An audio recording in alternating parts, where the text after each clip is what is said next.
The Mac Voices Live panel wraps up our conversations about Apple's Glowtime event and the announcements. This is Mac Voices. Mac Voices is sponsored by BetterHelp. Give online therapy a try at betterhelp.com/MacVoices and get 10% off your first month. Barry in the chat room had two great comments. First of all, and I don't want to trigger Marty, but built from the ground up is Apple's way of admitting that they were caught a bit flat-footed on AI. I don't think they were. Yeah, I don't agree with that, Barry. No. And so we have three of us that don't agree. So, Jeff, why don't you agree? 4, Webb. All right. I disagree because if Apple was caught flat-footed, we would not have any of the machine learning and AI features that we've had in our devices for a long time. Apple just wasn't calling them that. Where Apple is perceived as lagging behind, I believe, is because they have been taking a slower, presumably more cautious approach as they try and navigate how do you balance the things that you do with this technology with protecting user privacy. And if you're willing to potentially sacrifice a lot of user privacy, then it opens up new avenues to work with that data, and it gives companies that aren't as privacy focused an advantage, because they can take all of this information that we may not want to be sharing, but they can work it in with what they're doing to create their AI products, and then they jump ahead, or at least are perceived to jump ahead. I mean, Patrice? So here's the thing. I have an AI team in under my wings, like at my work. I've talked to Apple, what was that, 2018, I think, at WWDC. I've talked to some of the well, back then still called like AI machine learning teams at Apple. Like they've been doing this for a long time. They're not behind, and like if they wanted to catch up, they could have just bought something, like buy a company. There's a million large language model companies out there that are waiting to be bought because, otherwise no investor will get their money ever. Like they're basically built to be bought. Apple is this whole thing with Apple being behind is only because Apple does not usually go for technology, and that's what this whole large language model ChatGPT thing has mostly been. It's a technology-driven thing. It came out of the tech sphere. It came out of tech companies. It was a technology, and then people tried to figure out what could we do with it. Like, could we do a search engine with it? Turns out, no. Could we whatever? Can we, like, OpenAI was pretty good at saying, hey, like, can we ask it questions? And it generates text for us, which turns out actually not bad for that, at least for generating text, because that's literally what it is. So, like, Apple is always trying to figure out how can it be used. Can I give, what we just talked about? Can I give examples of how it will matter to people? And if you paid attention to what Federici was saying, he was not talking about, oh, we can generate this image or that image, and we can do this or like this or that technology. He was very specifically talking about, well, I can give you a tool that is backed by some AI stuff, and that can be large language model, that can be there's other ways like image generation and so on, but it's always you as the creative person get a better tool to do the things you want. It's not generating something. It's like, oh, you take that image that they had with the puppy and the whatever. I think there was a bike in the background or something. It's like, use an AI built tool to remove that bike in the background. That's giving you a tool to do something you wanted to do and probably couldn't do as well. And that's what Apple does. They're not saying, hey, here's a really cool AI image improvement algorithm. They're saying this is what you can do with this thing. This is why it's cool to do this. That's the difference. And that's why people like this whole thing with Apple's behind. I hate it because we hear this all the time. Apple's behind in everything until they're not. Apple was behind in CPUs until they were not. Yeah. Right? Yeah. Webb? A couple things. First of all, I think that Apple, from a marketing standpoint, they didn't want to talk too much about new functionality on their AI stuff this week, because anything they do, then one of the other companies, whether it's Google or Samsung or whoever, they're going to say, well, we can already do that. So there's just no point in Apple trying to talk about functionality, because someone's going to just say here again how they're slow or behind or whatever. And Patrice, I agree with you. Apple's been doing it for as long as anybody else has. They've just been a little bit more quieter.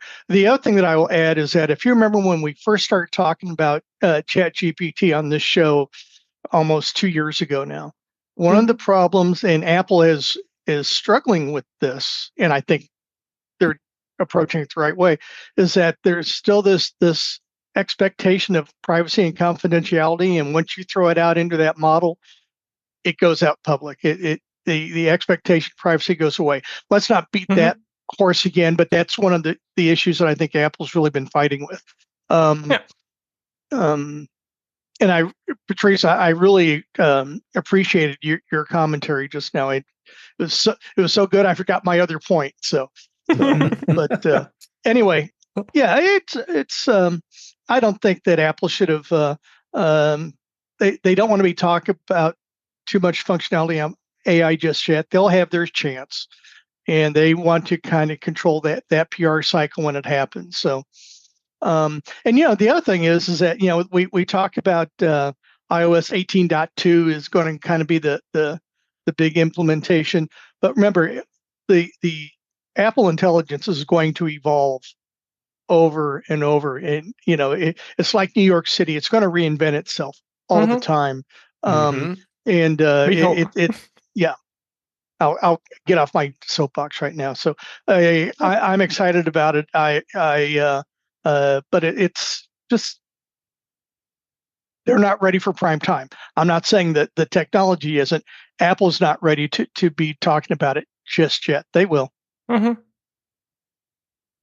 You all made all the points that I was going to bring up. You're welcome. So I'll just summarize it to say Apple found a better way than what we've seen up to this point from the privacy perspective. And we have to eventually see how it plays out. But they got to a point where they could be comfortable advocating some of this and not lose their privacy focus. So I'm willing to wait. I admit, sometimes I get caught up too, just like everybody else, and give me a little more. But I'd much rather have it fully baked as usual than half baked and come out and say, well, look, we've got it. And it kind of works. No, that's not good. Yeah. There's a whole, I mentioned that in the chat, there's a whole environmental part to this that we haven't mentioned. I mean, the whole AI industry right now is kind of struggling with the immense compute power costs and like power, water, like usage that AI is generating, like massively. Like the littlest things that we're using with ChatGPT are like racking up massive bills in like the data centers. And Apple is open to that, to using that where necessary, but also trying to improve. And that's where the big innovation is, to be honest, on Apple's side. Trying to improve the efficiency of their models by figuring out ways to do most of the work on device, which is definitely less powerful and hopefully more efficient. We've all heard about in particular case I want to bring up is Google, and they have data centers all over, and they're building them all over the place. There's one, it's about 6 miles that way, that they're building here outside the Kansas City area, and they've announced they're doubling the size of it just for that very reason, is that they need the additional computer power to keep up with this new world. And it gets to be as Patrice also talked about, the power usage and also the cooling that they need to keep all these computers cooled off with. And I've had topics about that in the past. So anyway, it's computing power is going to be dominant for the next probably 5 years in the topics. So yeah. We're way over time, but there's one other thing that Barry brought up that I wanted to make sure we did. Barry's comment is, the Pro colors are meh. I would order a product red in a heartbeat if they still had offered one. So my question, and I can't remember, maybe someone here can, have the product reds always been announced on launch day, or aren't they we'll bring them out a little bit later? I think they're usually a spring thing. But I don't know if they did that this year, actually. Did they? I don't know. They had a spring color for the phone, but I don't remember if they did the product red this year. Yeah. Brian? Yeah, I remember I bought a iPhone SE in 2020, and it was product red. It was when they released it, that particular model of SE. Yeah. Did they ever do a product red Max? I don't think so. I don't think so either. So Barry, I guess it depends on what you're in the market for, which one. I know a number of people really liked that I talked to really liked the new colors. They were like, ooh, pink and teal, and oh boy. And it's like, okay, good for you. I could buy a teal case, but that's me. Before we wrap up, I want to make sure we bounced around a lot of things here. And I always like going through our own thought processes as to what we're buying and not buying and why. But anything else from the event? I'm going to stop calling it keynote. Thank you, Jeff. You're welcome. Anything else that we should touch on, or you think is a hot topic? I think we covered it. Well, I was going to bring up, some of the competitors have recently gone back to live events, where there's a there's an audience, at the same time it's being demonstrated. I mean, Apple does an amazing job of the production levels, are amazing. The different type of flyover things they do and introducing people on stage, and it's great. It looks great. It looks fantastic. But I know there is a little bit of that magic of that live event, live demonstration type thing that's missing.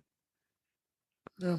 But don't you think we watch the live events because we want to see something fail?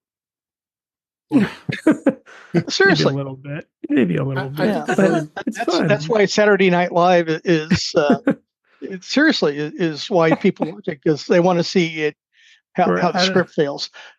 Steve Jobs throwing the camera to the guy in the audience. You read my mind. Classic. Yeah, you will. Yeah. Or they even just tell them to turn off the Wi-Fi. So there's the risk. And that's why we watch it, because we like the risk. And just the audience reaction, that raw reaction type stuff. I don't know. Oh, I agree. But they with both that. have value. Yeah. Yeah. And we're not seeing the audience reaction because they always have an event at Steve Jobs Theater or at Apple Park. So you don't know what kind of reaction those folks are. Most of those folks, if not all of them, are either influencers or press. So maybe a camera on them backed away so you can still see the screen, but still see them. Yeah. I don't know. Some of the Google events that were live that I've seen, it's just too campy happy. And at least, the prepackaged videos portions that we're seeing gets right to the business and doesn't try to oversell it or doesn't try to be over happy about it. They're just letting the product and the information speak for itself. And I don't need a to bunch of people coming out on the stage clapping and going, yeah, it's the Google event. Yeah. And Apple gets to also show off a bunch of places really cool places in California, actually, like mostly around the campus. So that I already enjoy. Marty, I'm with you. Do you think they're getting kind of staid though? We've seen what, half dozen of these now, maybe not quite a dozen, but Just No, they had a bunch of new ones this time around. But well, no more than the live events.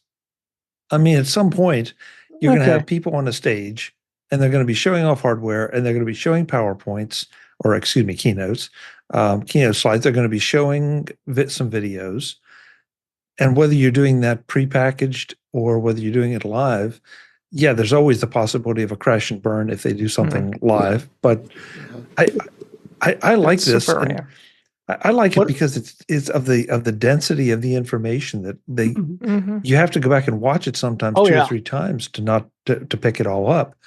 But I'm with Marty. You know, I get just burned out on some of the.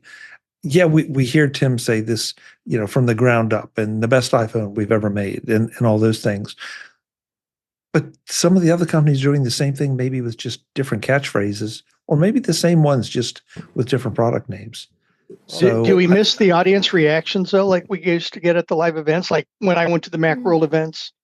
I miss it from the Macworld events, not from the infomercial events, because listening to a bunch of journalists applaud, well, it feels weird to me.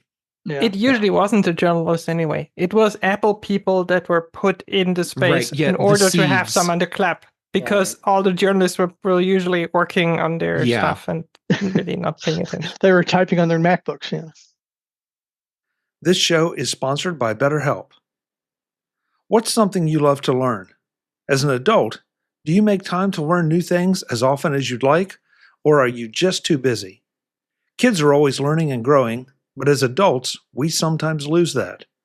Gardening, bowling, golf, whatever it is, a great first step is reconnecting with your sense of wonder through therapy. It seems like everyone else gets to set your schedule and objective except you. Developing better coping skills and setting boundaries helps get back that sense of wonder and the time to engage with it. BetterHelp is a great first step. Entirely online, set to your schedule and not someone else's, and with a licensed therapist that is selected for you based on a short questionnaire. Rediscover your curiosity with BetterHelp. Visit betterhelp.com/MacVoices today and get 10% off your first month. That's BetterHelp, HELP.com/MacVoices. Thanks to BetterHelp for supporting MacVoices. There's a couple of things that happened that is getting a little long in the tooth for me. Let's have a true story, you know, those breakaways from the product information to the true story. And I don't know, I didn't need to see them recording the weekend's new video. There are things like that feel a little like filler for me. I'm sure there's some folks that feel that you need to do that as part of the marketing, and it has its purpose. It just doesn't have it for me. Well, remember the audience, their target audience. You and I, we may not need to see those testimonial videos, but that's really good for the target audience.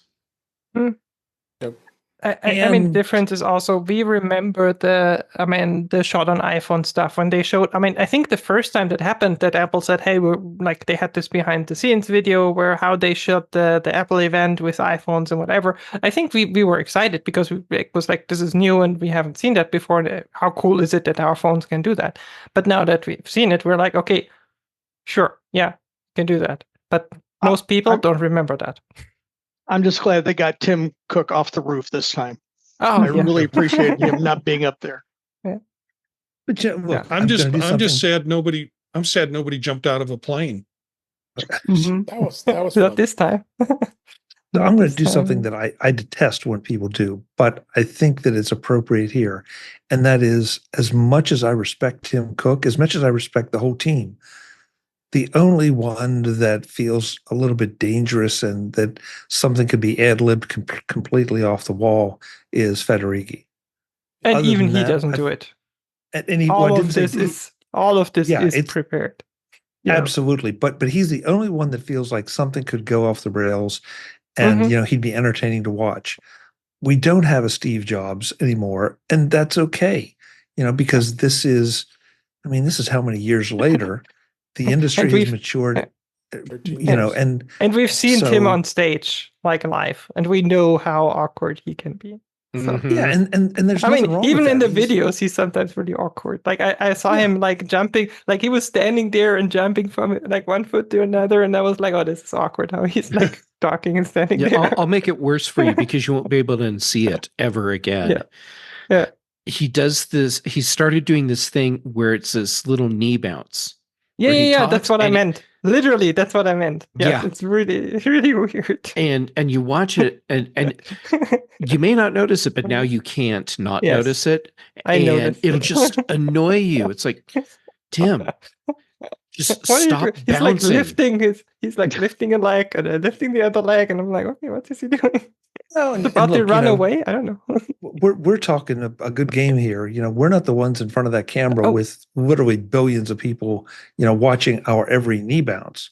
So, it's true. Well, to be fair, we also we're don't professionals. have we wouldn't knee bounce. Well, that's true, but we also don't have the media training that he gets. That's the difference. But even so, but my point is that, we do not have that dangerous showman person up there anymore. And so, maybe this is the best kind of evolution we could have for that. 100%. I mean, he's better in my point was he's better in the videos than it was live on stage sometimes. But it's still not his thing, and you can tell. Well, no, he's become a master of ceremonies. He's not the presenter. Steve was a presenter. Yep. So, which is fine. Steve Jobs is a hard act to follow. And when you're doing on that stage thing, it's I mean, God bless him. We will never see another one like him. Okay. We will at some point. I'll take that bet. Yeah, I will take that bet. So. Nobody is unique. But the other thing about Tim Cook is that he also has $3 trillion at stake every time he gets up there. Every time he bounces. No pressure. No, but coming back to the recorded versus live. I mean, it's kind of like, I was just thinking about that. It's kind of like TV shows. There's like live, like studio audience thing. For me, it's The Bachelor, for example. There's like live things, like live shows, and there is recorded episodes. And I think that's the same. And both have their value. As you said, that the real reaction of people while something is happening, you will never get in a video. It's hard to do in a pre-recorded video because you have to repeat things and whatever, like to get coverage and all of that stuff. So that's really hard to do. Which is why like some reality TV shows are so bad because of that. Yeah. But because they have to reshoot certain things and fake genuine reactions and so all of that. Yep. So, but on the other hand, the videos are kind of, Apple can polish that. I mean, they can spend months recording them and editing them if they want to. Like they can start in January and start recording them because they have the time. Yeah, and that's, I mean, to me, it's, you want to show your product off in the best light. Yeah, and to answer or deliver the message, the message you want, the way you want to do it. And a live event may not be, and to Jeff's point, what we thought, the live event we maybe thought we were seeing may not have been the live event that was actually happening. It was more staged or what's a better word, Jeff, other than staged? Choreographed. Choreographed. There you go.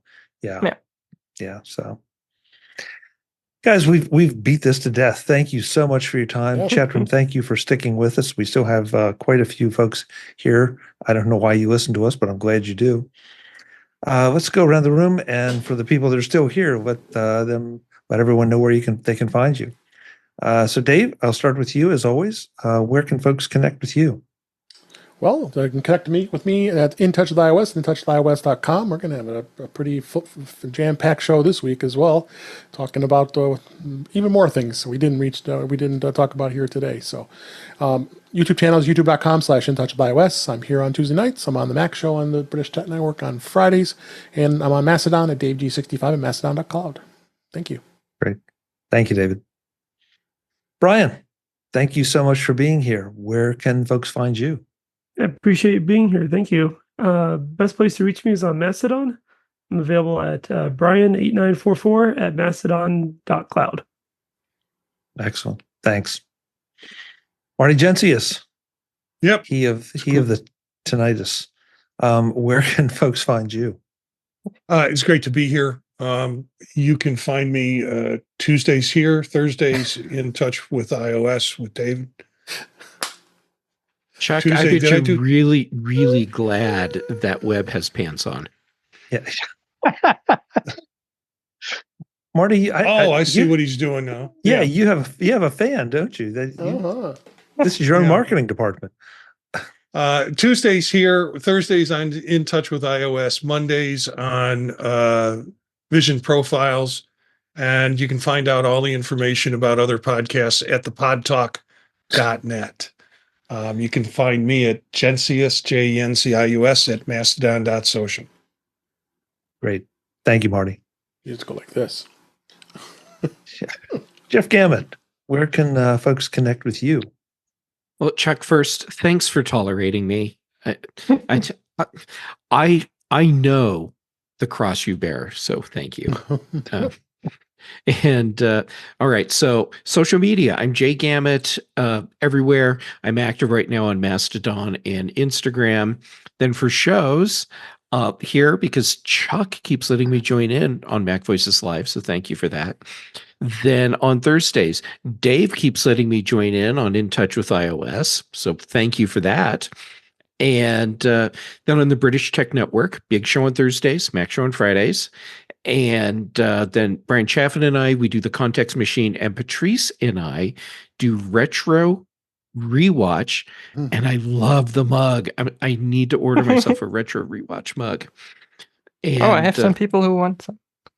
Yeah, it's an epic mug. All right. And I love the sticker too. Yeah.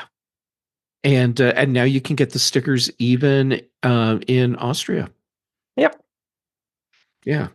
All right. That's enough for me. Okay. Thank you, Jeff. Patrice, thank you for staying up. What time is it where you are? It's almost 4 a.m. now. Oh, wow. So an extra big thanks. Almost bedtime now. You must be out of your mind. Where can folks find you?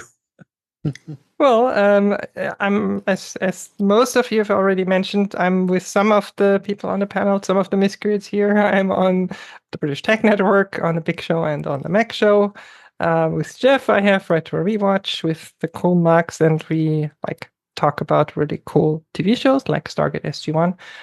All the social media, the podcast, the projects, everything I'm doing, you can find on my website, thepatrice.com. Excellent. Thanks again, Patrice. Really appreciate it. You're always welcome anytime you feel insomnia coming on. Webb Bixby, speaking of insomnia, you have a quilt behind you, which just makes me feel really relaxed.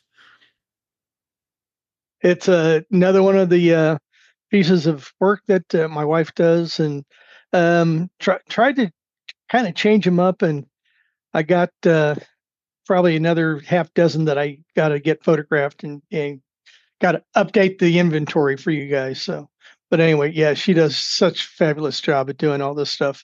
And like I've said, the money I've spent on sewing machines is, well, you could buy several iPhone 15, 16 Pros. So several of them. You can find me at all the socials, and they're all pretty much the same. Webb Bixby, WEBBIXBY, on all of them. But this week I will go back to promoting Twitter. You can find me there at Webb Bixby. She does quilts, and she brings you custard during the show. I mean, what more do you want? What more do you want? Jeff, don't say a word. My lips are sealed. Yeah, I'm sorry about that, Webb. I'm married to this woman. Remember that. So. Yes, I left that open. I'm so sorry. Yeah, that's on you, Chuck. Yeah, it is on me. It is on me. Well, but Chuck's even better, so he knows that she does exist. So. Yes, and she's wonderful. She's absolutely wonderful. I mean, she brings custard, so yeah, she brings custard. Must be. Folks, I'm Chuck Joyner. This is MacVoices Live. We do this every Tuesday night, 8 p.m. Eastern, 5 p.m. Pacific, whatever time that is, wherever you are. YouTube.com/MacVoices TV. We've had a rousing discussion going in the chat room tonight, sometimes paralleling our own, sometimes off on their own tangents. I love that. So just keep doing it, everyone. And for the rest of you who don't come, join in and be part of it. Until the next time, and as always, thanks for watching. Visit MacVoices.com for show notes and to connect with Chuck on social media. Get involved in our Facebook group or like our Facebook page, and get more out of your Apple tech with MacVoices Magazine, free on Flipboard and on the web. And if you find value in it all, consider supporting us through either our Patreon campaign at patreon.com/MacVoices, or by making a one-time donation via the PayPal link on our front page and in the show notes of each episode. You will join these fine people who help bring you MacVoices.